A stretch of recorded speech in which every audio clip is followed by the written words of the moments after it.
الصلاة والسلام عليك يا سيدي يا نور الله وعلى آلك وأصحابك يا سيدي يا محبوب رب العالمين۔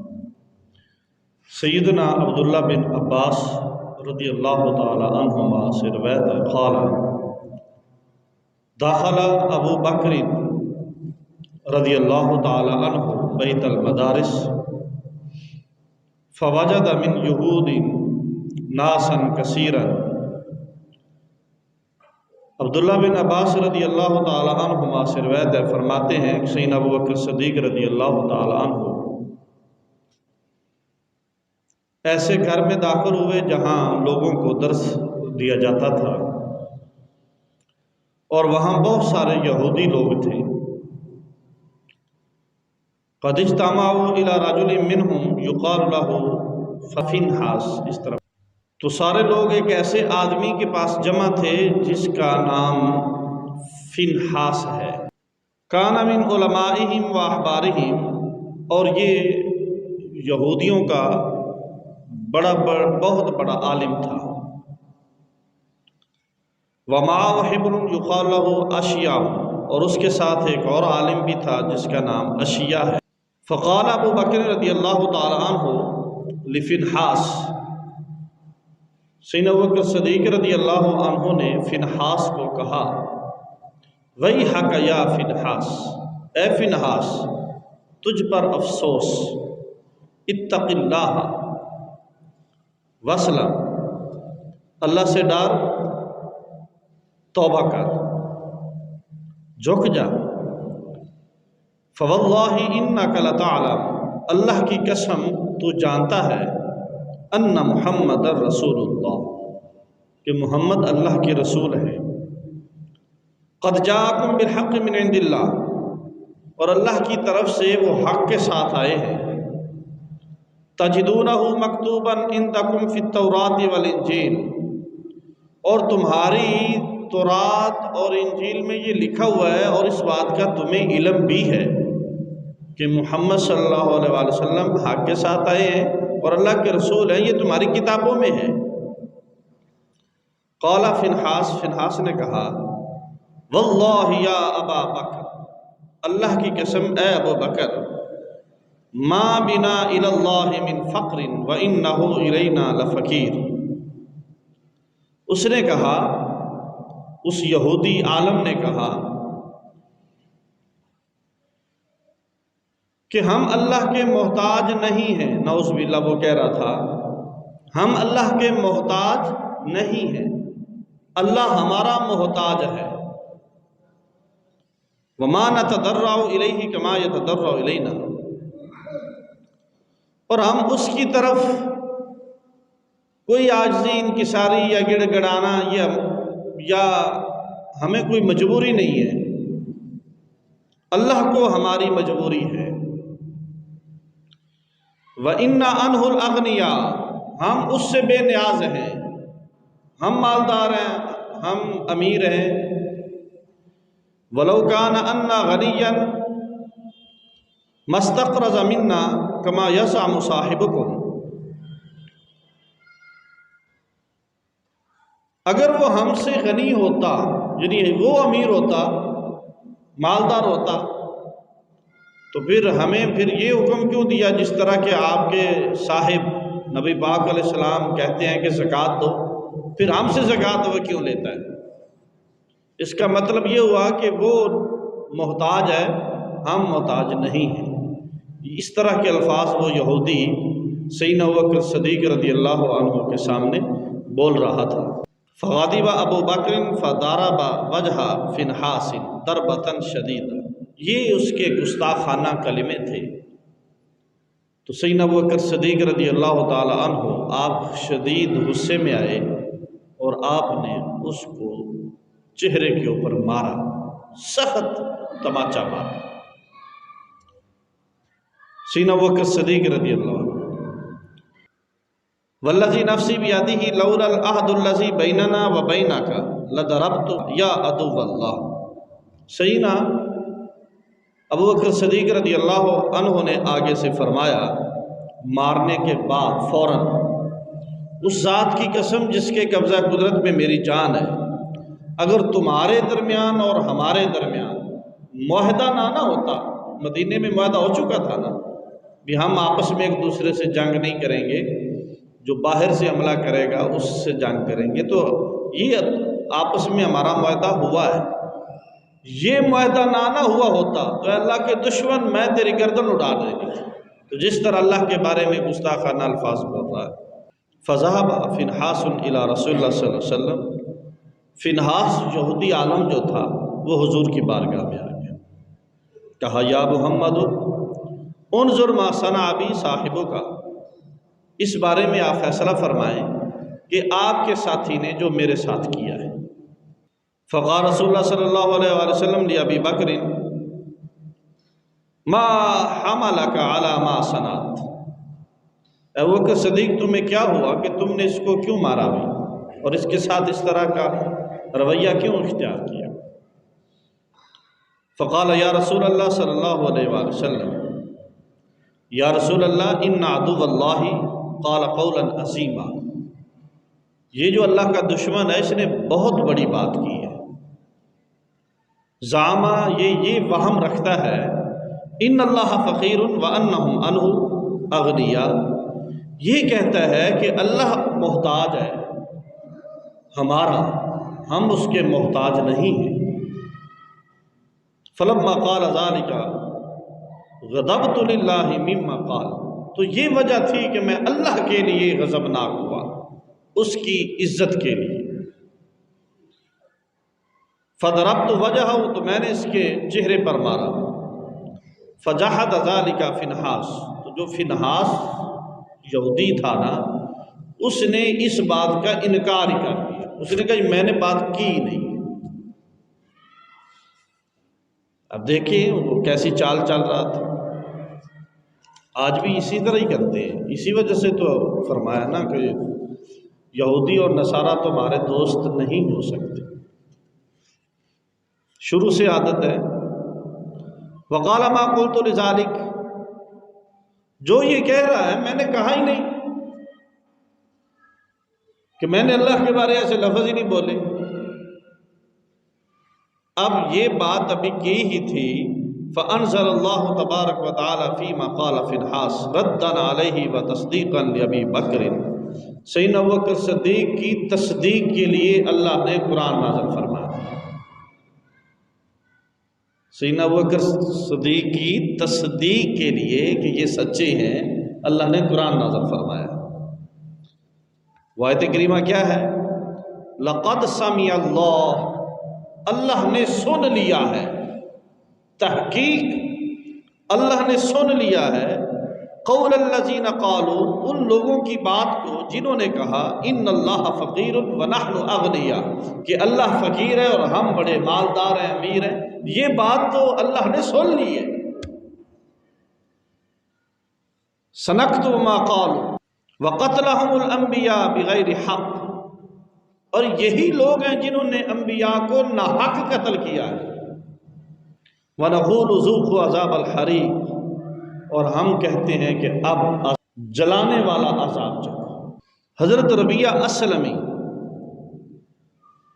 ربیہ اسلمی رضی اللہ تعالی عنہ سے روایت ہے، فرماتے ہیں کنت اخدم رسول اللہ صلی اللہ علیہ وسلم، میں رسول پاک علیہ السلام کی خدمت کرتا تھا، میں حضور کی خدمت کرتا تھا۔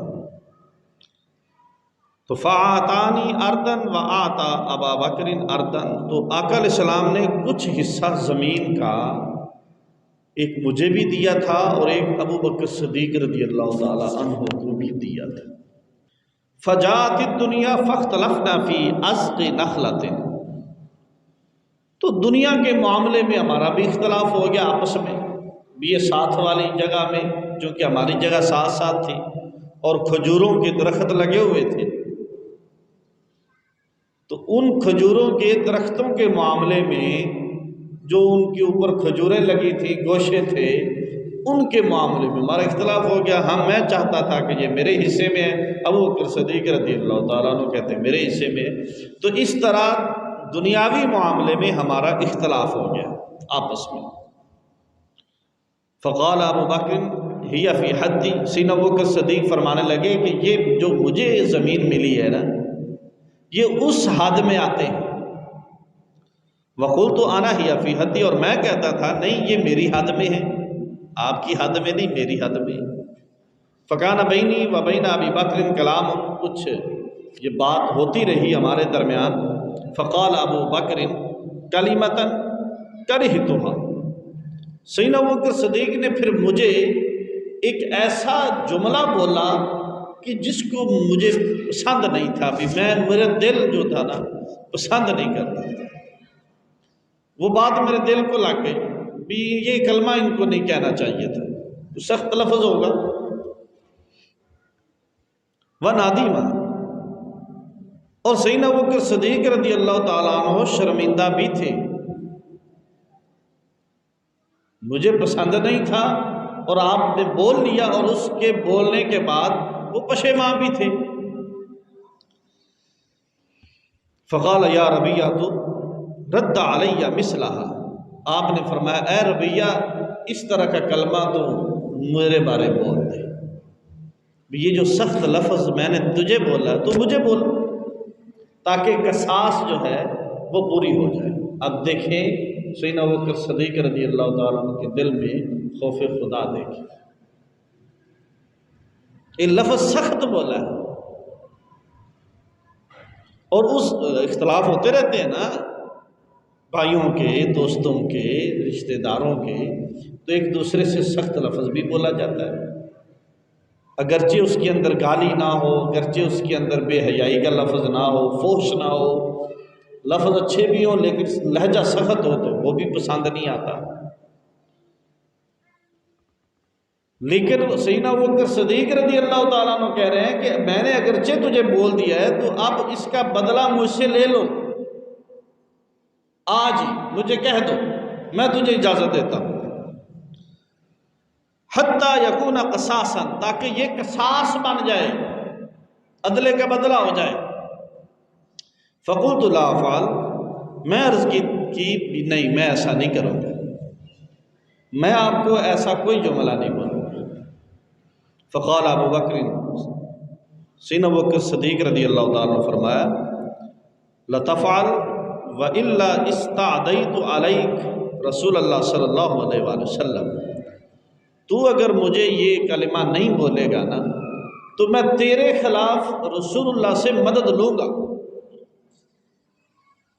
یہ سیدنا ابوبکر صدیق نے فرمایا کہ اگر تم میرے خلاف یہ لفظ بول کے بدلہ نہیں نہ لے گا تو پھر میں رسول اللہ سے تمہارے خلاف مدد لوں گا۔ اب جب یہ بات ہوئی فقلت ما انا بفاعل، فانطلق ابو بکر الی النبی صلی اللہ علیہ وسلم، سیدنا ابوبکر صدیق رضی اللہ تعالیٰ عنہ حضور کے پاس چل پڑے، اور میں جو ہی چلا تو کچھ لوگ جو میرے خاندان میں سے تھے یا میرے قبیلے میں سے تھے وہ لوگ بھی ساتھ، بنو اسلم میں سے وہ بھی چل پڑے۔ اب کہا یہ کیا بات ہوئی بھی تمہاری شکایت لگائیں گے حضور کو، یا حضور تمہارے خلاف مدد کریں گے؟ ہم بھی چلتے ہیں، گواہی دیتے ہیں جا کے۔ جس طرح برادری وہ تھوڑا سا مسئلہ ہو تو ساری جٹ اکٹھے ہو۔ ابو بکر صدیق وہو ثانی اثنین وہو ذو شیبۃ المسلمین، سیدنا ابوبکر صدیق رضی اللہ تعالیٰ عنہ یہ ابو بکر صدیق ہیں، یہ غار یار ہیں، یہ الفاظ ہیں، غار میں سے دوسرے ہیں، یار غار ہیں، اور یہی ابو بکر صدیق مسلمانوں میں سے بزرگ ترین ہیں، عزت والے۔ تو تم جاؤ واپس، تمہارا کام نہیں ہے کہ تم رسول اللہ کو ناراض کرو سیدنا ابوبکر صدیق کے معاملے میں، میں اکیلا جاؤں گا، جو رسول اللہ فرمائیں گے وہ بات ہو جائے گی، تم ساتھ اضافہ نہ کرو، معاملے کو بڑھاؤ نہیں۔ فَإِيَّاكُمْ، تمہیں بچنا چاہیے، یلتفتوا فَیَرَاکُمْ تَنْصُرُونِ عَلَیہ فَیَغْضِبُ وَیَأْتِی رسول اللہ صلی اللہ علیہ وسلم فَیَغْضِبُ لَغَضَبَهُ فَیَغْضِبُ اللَّهُ لَغَضَبَهُمَا فَتَحْلِفُ رَبِیَّ، اگر تم سیدنا ابوبکر صدیق کے خلاف میری مدد کرو گے ہو سکتا ہے حضور علیہ الصلوۃ والسلام اس وجہ سے ناراض ہو جائیں، جب رسول اللہ ناراض ہو جائیں گے تو پھر اللہ ناراض ہو جائے گا۔ اللہ ناراض ہوگا کہ تم نے ابو بکر صدیق کو ناراض کیا، تم نے رسول اللہ کو ناراض کیا، تو پھر اللہ ناراض ہو جائے گا۔ جب اللہ ناراض ہو گیا تو رویہ ہلاک ہو جائے گا، رویہ تو قسمت ہی ماری جائے گی، تو پھر کیا ہوگا؟ تم جاؤ واپس۔ اب دھیان سے سنیں، یہ صحابی رسول ہیں، وہ عزت جانتے ہیں نا بھی ابو بکر صدیق رضی اللہ تعالیٰ عنہ کا احترام اور مقام کیا ہے۔ تھوڑی سی بھی اگر بات ہو گئی تو رویہ تو گیا نا۔ آ جائیں بڑی بڑی زبان کھول کے بیٹھے ہیں لوگ چند ٹکوں کی خاطر، ان کو یہ سمجھ نہیں آ رہی کہ سیدنا ابوبکر صدیق رضی اللہ تعالیٰ عنہ کے خلاف بولیں گے تو پھر اللہ نہیں ناراض ہوگا، رسول اللہ نہیں ناراض ہوں گے۔ یہ کوئی دھیان اس طرف نہیں ہے، صرف پیسہ، صرف پیسہ، بس پیسے کے لالچ میں لوگوں کو الٹے رستے پہ چلاتے ہیں۔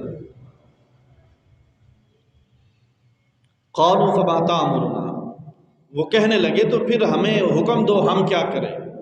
قلت ارجعوا، فرمایا جاؤ واپس جاؤ۔ فانطلق ابو بکر الی رسول اللہ صلی اللہ علیہ وسلم، سیدنا ابو بکر صدیق رضی اللہ تعالی عنہ حضور کی بارگاہ میں پہنچے اور میں بھی ان کے پیچھے پیچھے اکیلا پہنچ گیا درمیان۔ فحدثہ الحدیث کما کان، جس طرح بات ہوئی تھی ویسی حضور کی بارگاہ میں پیش کی کہ یا رسول اللہ، ابو بکر صدیق رضی اللہ تعالیٰ عنہ مجھے ایک ایسا جملہ بولا جو مجھے پسند نہیں تھا، پھر سیدنا ابو بکر صدیق مجھے کہتے رہے کہ میرے خلاف بولو، میرے خلاف بولو، تو میں نہیں بولا، تو آپ یہ جملے کہہ کے پھر واپس آ گئے کہ میں رسول اللہ صلی اللہ علیہ وسلم سے مدد لوں گا۔ تو یہ ساری جو بہو بات تھی میں نے کہہ دی۔ فرفع رسول اللہ صلی اللہ علیہ وسلم الی راسہ، حضور علیہ السلام نے میری طرف سر اٹھا کے فرمایا یا ربیہ ما لک وللصدیق، اے ربیہ تجھے کیا ہو گیا، یہ صدیق ہے۔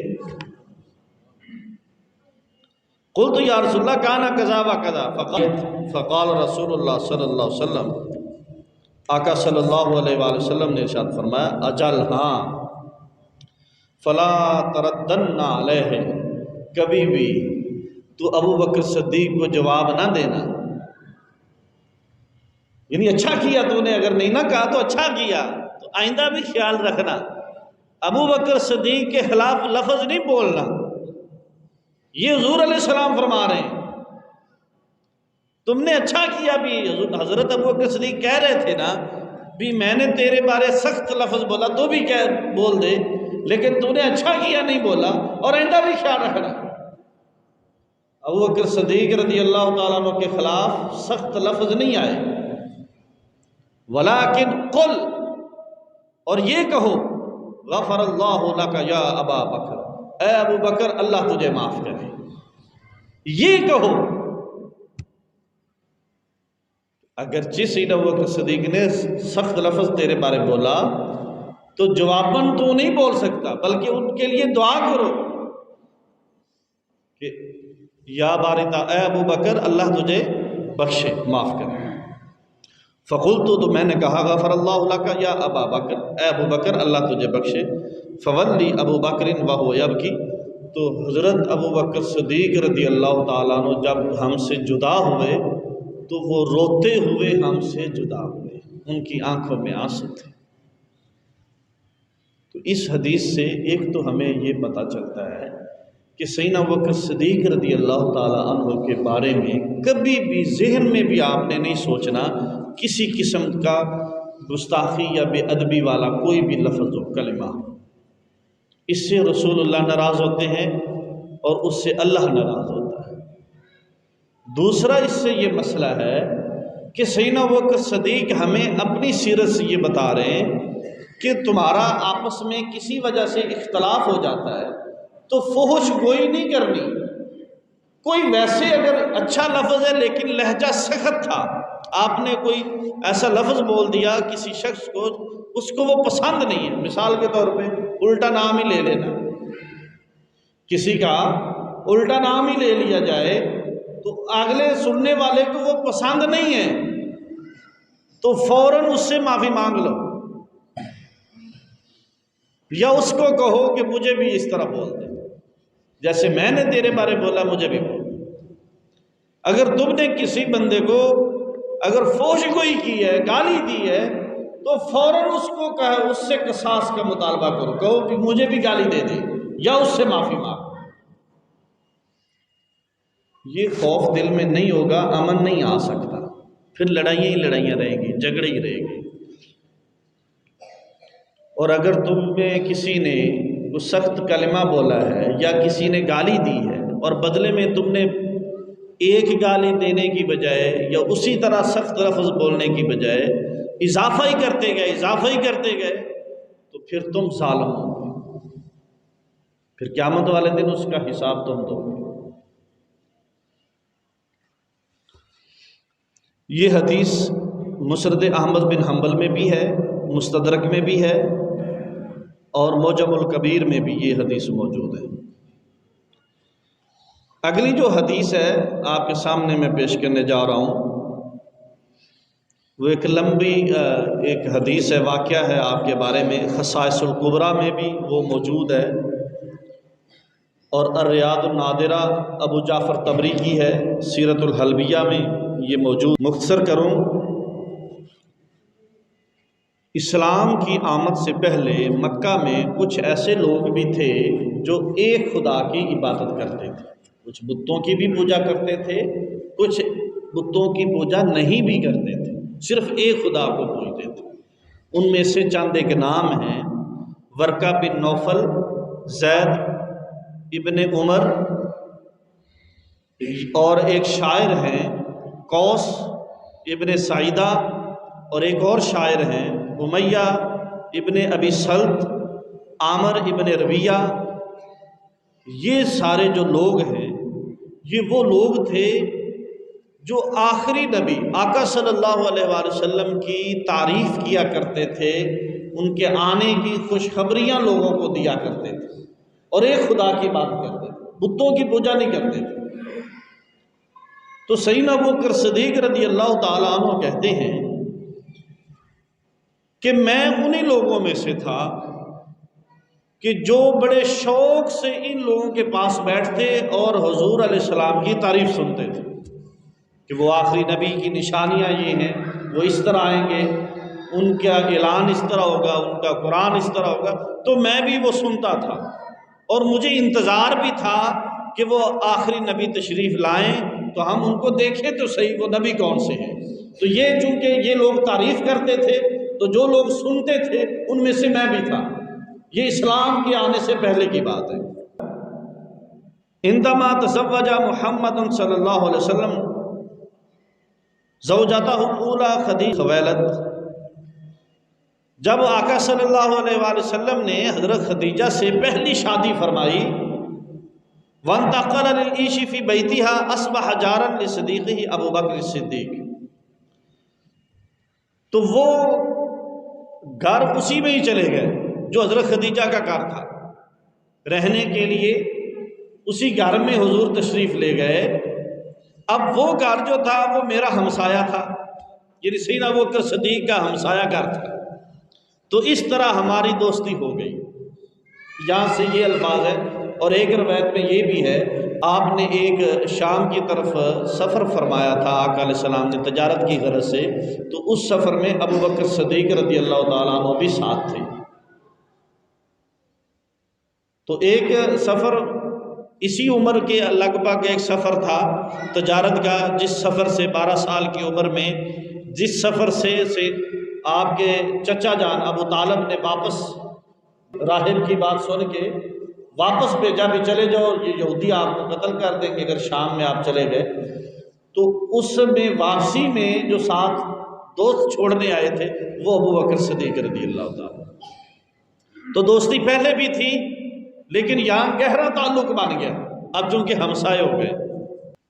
وسافر معا فی قافلۃ تجاریۃ، اور ہم ایسے قافلے میں دونوں نے سفر کیا کہ جو شام کی طرف جا رہا تھا، اور وکانہ بصحبتہم خادم خدیجہ میسرہ، اور ان میں سے جو آقا علیہ السلام کا صاحب تھا وہ حضرت خدیجہ کا غلام میسرہ بھی تھا۔ تو یہ ایک ہم نے سفر کیا شام کی طرف۔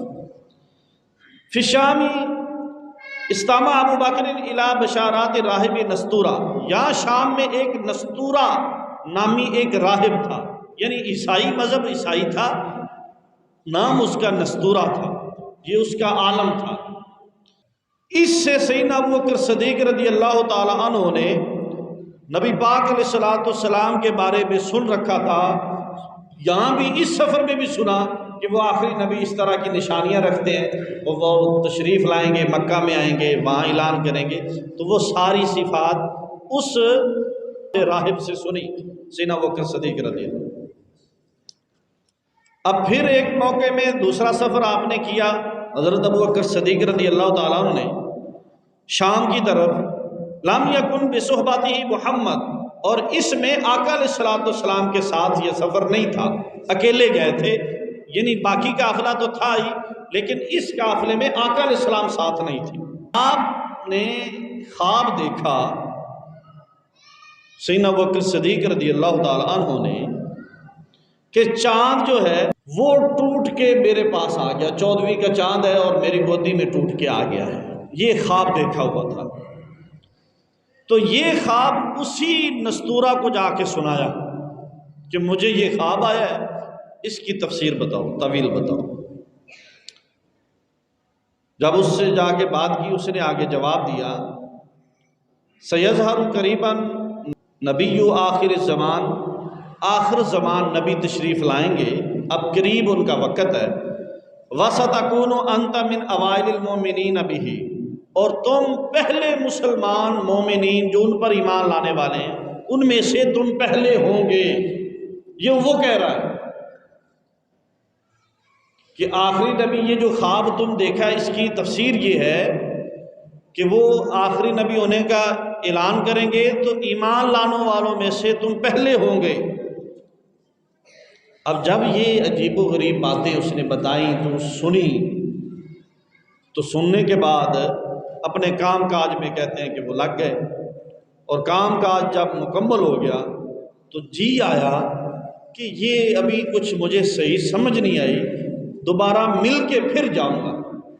جب منڈی لگی، ختم ہو گئی، کام کاج واپسی کا شروع ہوا، تو پھر اسی راہب کے پاس چلے گئے اور اس سے کہا کہ مجھے ابھی میں نے آپ کے خواب سنایا تھا اور اس کی تفسیر بھی، تعویل بھی آپ نے بتائی تھی، تعبیر بھی بتائی تھی،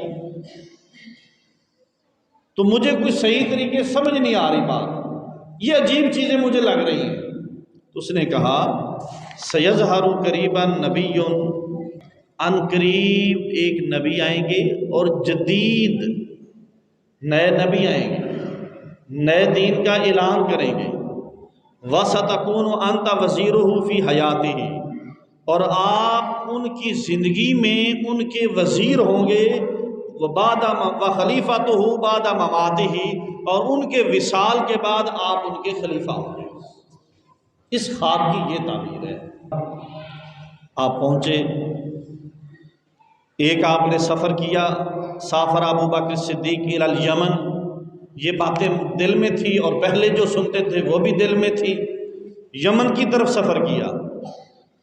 والیمن کان ثانی، یعنی ایک سفر آپ شام کی طرف کرتے تھے تو ایک سفر ہم یمن کی طرف بھی کرتے تھے، تو یہ دو سفر جو تھے یہ ہم تجارت کی غرض سے جایا کرتے تھے۔ قافلے کی طرف اشارہ اس صورت سے بھی ملتا ہے، لإلاف قریش إلاف رحلۃ الشتاء والصیف، تو یہ جو قریش کے قافلوں کی بات ہو رہی ہے، تجارتی قافلوں کی، موسم گرما کے حوالے سے، موسم سرما کے حوالے سے، تو ہم موسموں کے حوالے سے ایک سال میں سفر شام کا بھی کرتے تھے، جب ایک موسم ہوتا تو دوسرے موسم میں یمن کی طرف بھی جایا کرتے تھے۔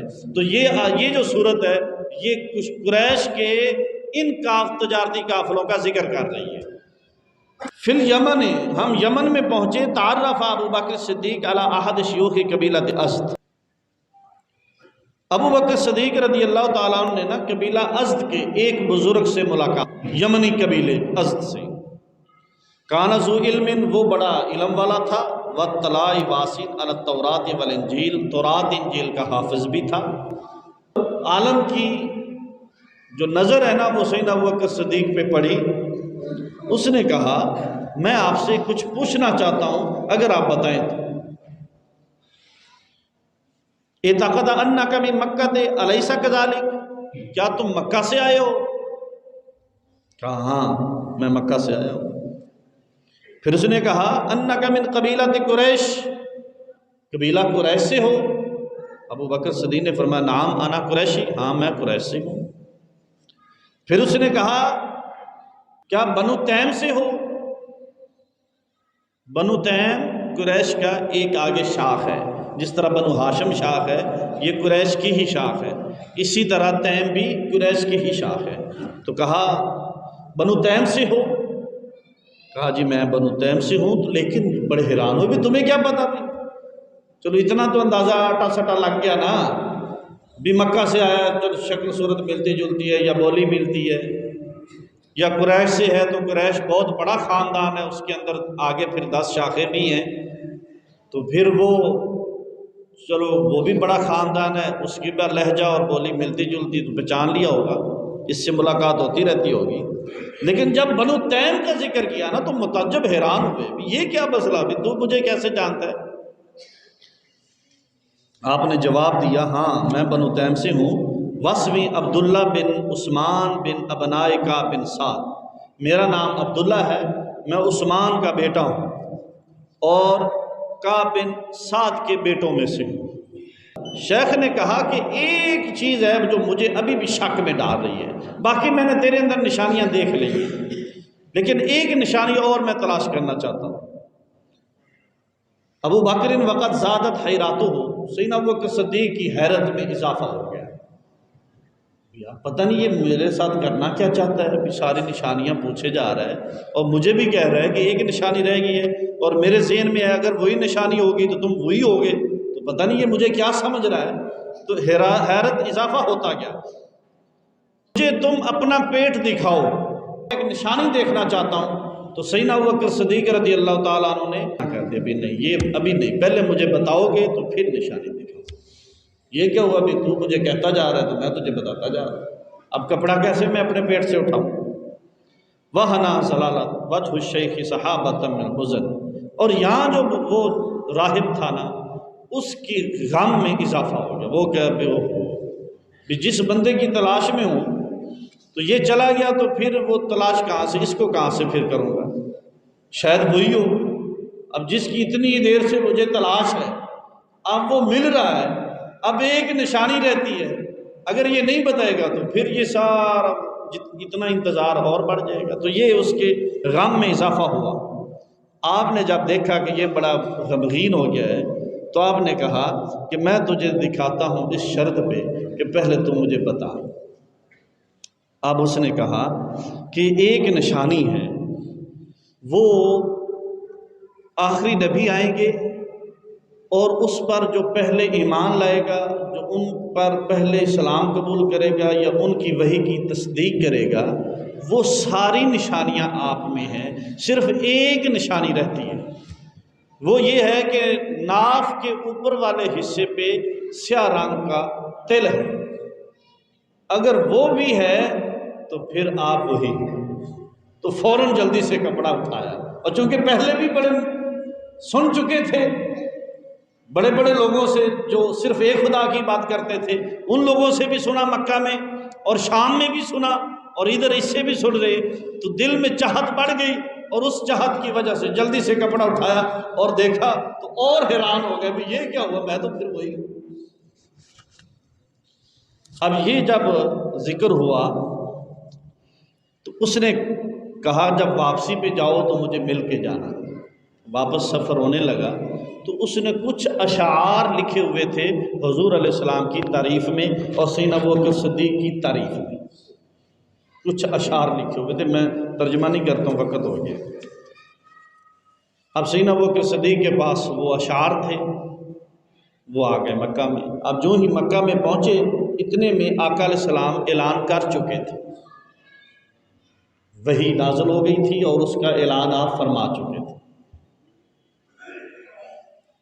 اب جب اعلان کر دیا تو لوگوں نے، قریش نے بڑا شدت قسم سے رد کر دیا اور آپ کو جھٹلانے کی کوشش کی اور آپ پہ تشدد کرنے کی کوشش کی، اور لوگوں میں ایک عجیب کہ یہ اپنے آباء و اجداد کا مذہب چھوڑ کے نئے مذہب کی تبلیغ کر رہا ہے۔ تو وہ لوگ جو تھے بڑے پریشان تھے، پورے کے پورے مکہ والے، اور بڑی بڑی باتیں ہو رہی تھی، کوئی ٹولی ادھر بیٹھی ہے، کوئی ادھر بیٹھی ہے۔ اب جو ہی ابو بکر صدیق رضی اللہ عنہ آئے تو وہ جو بڑے بڑے سردار تھے وہ ان کے پاس آ گیا کہ تمہارا دوست کہتا کیا ہے؟ آپ نے کہا بھی میں اب چونکہ جھٹلا تو سکتے نہیں تھے، ساری باتیں سن چکے تھے اور انتظار میں تھے کہ پتہ نہیں وہ کون ہوگا، اور سفر تجارت میں بھی معجزے دیکھ چکے تھے کہ بادل سایہ کرتا ہے دھوپ میں، اور جہاں آپ کھڑے ہو جاتے ہیں اگرچہ منڈی بولی ختم بھی ہو جائے، جہاں حضور علیہ السلام مال تجارت لے کر کھڑے ہو جاتے وہیں لوگ سارے کھینچے چلے جاتے، نفع ہی نفع ہو جاتا ہے۔ یہ ساری چیزیں دیکھ چکے تھے۔ اب کہا کہ نہیں، میں پھر پہلے بات کر کے آتا ہوں، پھر آپ سے جواب۔ آپ گئے، حضور علیہ السلام کی دروازہ کھٹکھٹایا، حضور علیہ السلام باہر نکلے تو پوچھا یہ بات صحیح ہے جو میں سن کے آؤں؟ حضور علیہ السلام نے فرمایا ہاں بالکل ٹھیک ہے۔ کہا جی پھر اس پہ کون سی نشانی ہوگی؟ تو آقا علیہ السلام نے فرمایا کہ وہ تم یمنی بزرگ سے ملے نہیں ہو؟ کہا جی میں تو بڑے بزرگوں سے ملا ہوں، اور یمن میں تو کئی بزرگ رہتے ہیں، آپ کس بزرگ کی بات کرتے ہیں؟ آقا علیہ السلام نے فرمایا میں اس یمنی بزرگ کی بات کرتا ہوں جس نے تجھے میرے بارے اشعار لکھ کے دیے۔ تو کہا جی یہ بات کسی کو پتہ نہیں ہے، آپ کو کیسے پتہ چلا؟